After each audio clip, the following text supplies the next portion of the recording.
As a special educator, every day begins with a purpose to make learning meaningful for every child.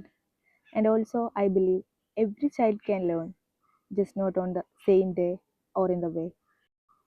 Hi, hello, myself Rasina, special educator of Madin Life Shore Advanced Pediatric and Adult Rehabilitation Center. ഈ ഒരു ഫീൽഡിൽ നിൽക്കുമ്പോൾ ഓരോ ആക്ടിവിറ്റിയിലും ചിരിയിലും ചെറിയ മാറ്റത്തിലും പ്രതീക്ഷയുടെ വലിയ കഥകളാണ് നമുക്ക് പറയാനുണ്ടാവുക. എൻ്റെ അടുത്ത് ഇൻസ്റ്റഗ്രാമിലാണെങ്കിലും നേരിട്ടാണെങ്കിലും കുറേ പേര് ചോദിച്ചിട്ടുണ്ട് ഈ ഒരു ഡെസിഗ്നേഷൻ സ്പെഷ്യൽ എഡ്യൂക്കേറ്റർ എന്നുള്ള ഈ ഒരു ഡെസിഗ്നേഷൻ എങ്ങനെയാണ് നമുക്ക് കിട്ടുക, അല്ലെങ്കിൽ എന്താണ് പഠിക്കേണ്ടത് എന്നൊക്കെ. അപ്പം അതിനുള്ള റിപ്ലൈയും കൂടി ഈ ഒരു വീഡിയോയിൽ തരാമെന്ന് വിചാരിച്ച്. നിങ്ങൾ special BEd or DEd choose ചെയ്യുമ്പോഴാണ്, 2 വർഷത്തെ കോഴ്സാണ് ചെയ്യുമ്പോഴാണ് നിങ്ങൾക്ക് സ്പെഷ്യൽ എഡ്യൂക്കേറ്റർ എന്നുള്ള ഈ ഡെസിഗ്നേഷൻ കിട്ടുക.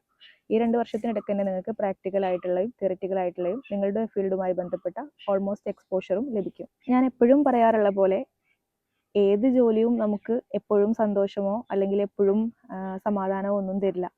എല്ലാ ജോലിയിലും നമുക്ക് അതിൻ്റെതായിട്ടുള്ള സ്ട്രെസ്സുകളും അതുപോലെ ബുദ്ധിമുട്ടുകളും ഉണ്ടാകും. പക്ഷെ അതിലുള്ളൊരു മാറ്റം എന്താണെന്ന് വെച്ചാൽ, നമ്മൾ അത്രയും പാഷനായിട്ടായിട്ട് ചെയ്യുന്ന ഒരു ജോലിയാണെങ്കിൽ അതൊക്കെ അക്സെപ്റ്റ് ചെയ്യാൻ നമ്മൾ വില്ലിങ് ആയിരിക്കും എന്നുള്ളതാണ്. എൻ്റെ കാര്യത്തിലും അങ്ങനെയാണ്.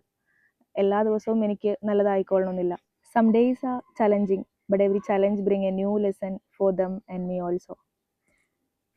എൻഡ് ഓഫ് ദ ഡേ ഞാൻ ചിലപ്പോൾ ഭയങ്കര ടയേർഡായിരിക്കും, but my heart feels a fulfilness because I know I made a difference. അപ്പോൾ ഓക്കെ, ബൈ.